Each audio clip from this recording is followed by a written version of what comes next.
Nấy hậu, cao cá hậu, ngõ hải xịn song. Hello the universe, my name is Tin, you can call me Rover, and I'm so excited to be your tour guide today to explore Saigon Chinatown. Let's begin. What you just heard was in Cantonese, the language full of charm and history. But let me ask you one question.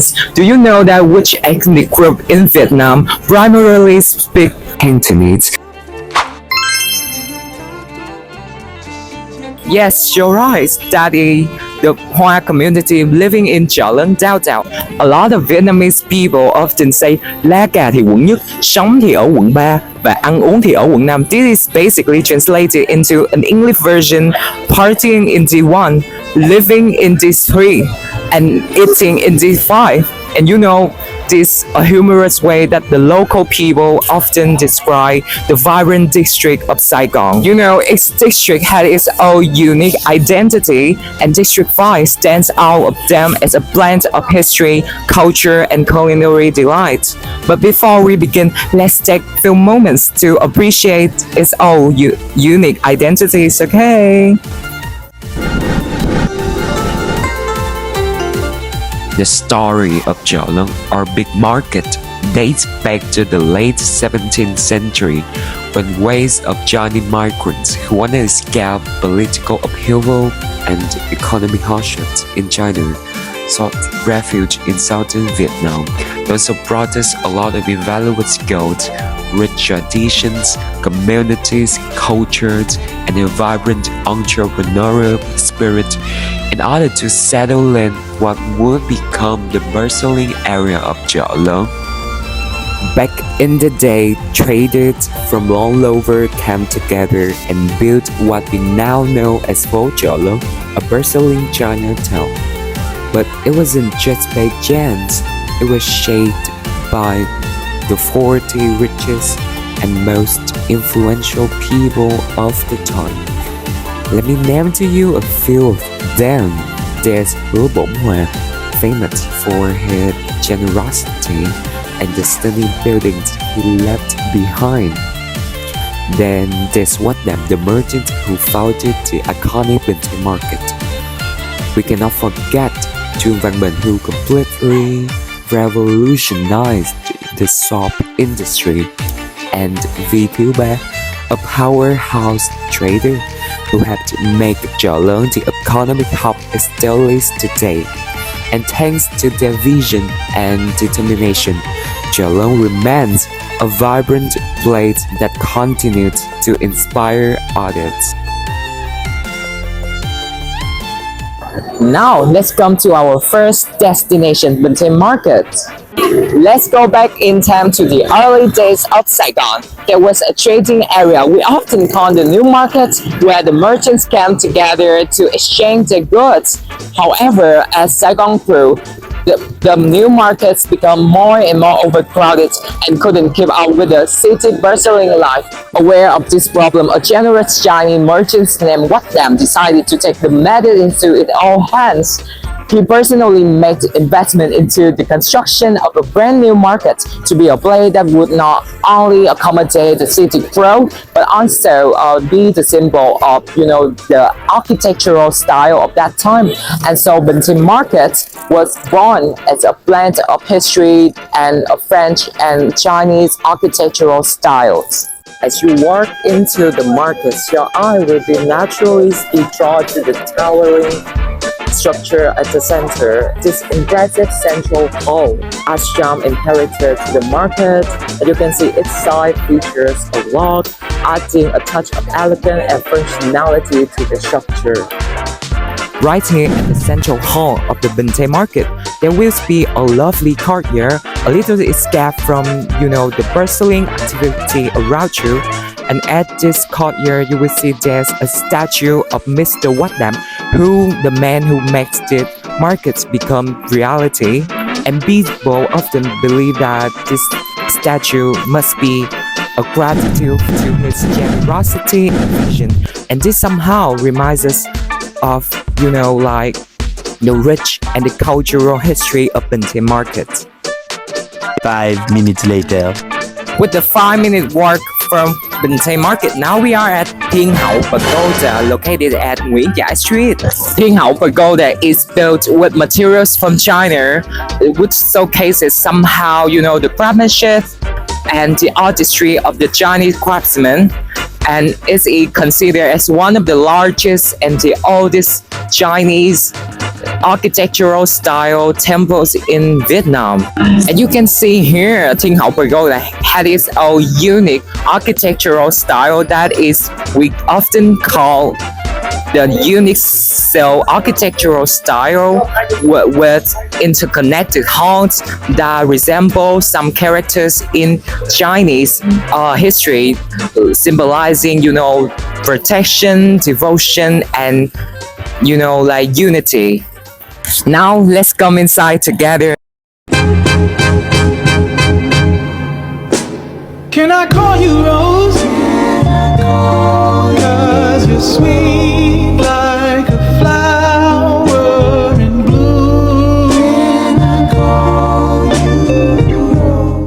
The structure of the pagoda is divided into three main sections: the front hall, the central hall, the back hall. The first is the statue of the god of gate, Môn Nguyên Vương Tạc, or the one in the red costume. He is the guardian of the temple, keeping it safe and hindering the evil spirits from entering to further ensure a more sacred space for prayers. Second, the statue of the god of land, Phúc Đức Chánh Thần, or the one in the blue costumes. Originated from Asian agricultural tradition, he is revered as the protector of the land. He is responsible for bringing prosperity, good harvest, and the harmony to the community. And his presence somehow shows some kinds of ancient belief in striking a balance between nature and human life. When you step into the central hall of Thiên Hậu Pagoda, you will immediately be drawn to its one of the most unique features, the large incense rings hanging over. These rings are a striking symbol of Thiên Hậu Pagoda and making itself more sacred and peaceful space for prayers when they come to this temple. People often do believe that the gods can hear their wishes through the smoke of those large incense rings here. The corridors of the pagoda are filled with a lot of paper notes recording the wishes and the names of the donors and the amount of money they gave. If you're looking to the right, there's a statue of the Dragon Sea Martyr or Long Mẫu Nương Nương, the one who is responsible for, keeping the sailors and the fishermen safe when they come to the sea. On the left, there's the statue of the goddess of fertility, Kim Hoa Thánh Mẫu, and people often come for her for blessing, like to have children or ensure their family thrive.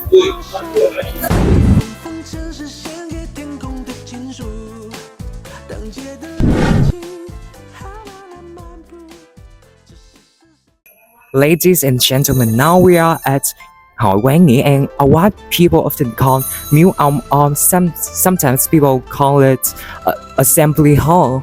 And this is one of the most,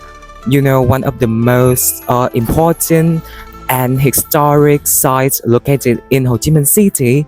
And this place where people come together for praying or for any religious purposes. The architecture of this hall is not something we left behind. And you can see here, there's a piece of art. Two dragons scramble for a pearl, and this speed somehow represents the symbol of power and good fortune. And these elements make the hall not just a space for worship, but a place rich in cultural meaning.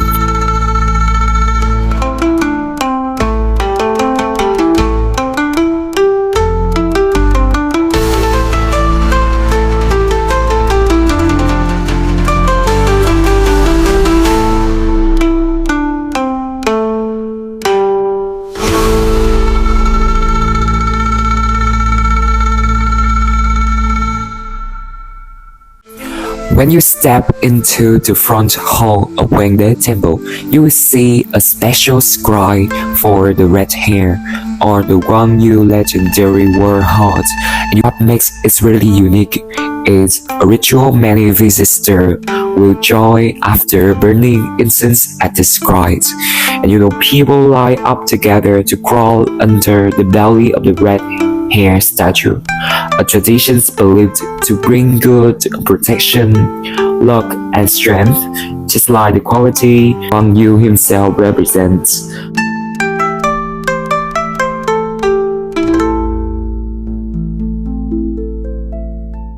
If you are a huge fan of TVB dramas, you will notice that Guangzhou statue is often placed in some temples, police station, and maybe in some guild headquarters. And the statue of Guangzhou is often worshipped by both sides of the law, criminal organizations, and the police. And sometimes people often refer him to as the second brother Guan or Wang Yige. Hi everyone, this is another side of our temple. Whenever we come to Haowengi, please don't forget to visit the big two wands here up the pagoda, because it sometimes reminds me of the vibe and the atmosphere that some Chinese movies or TV show give us. On the left of Nghĩa An Assembly Hall, you will see there's a primary school named Chinese, or what we can call it, Justice. And so please don't forget to pick up their child here. So please don't forget to pick up your child here.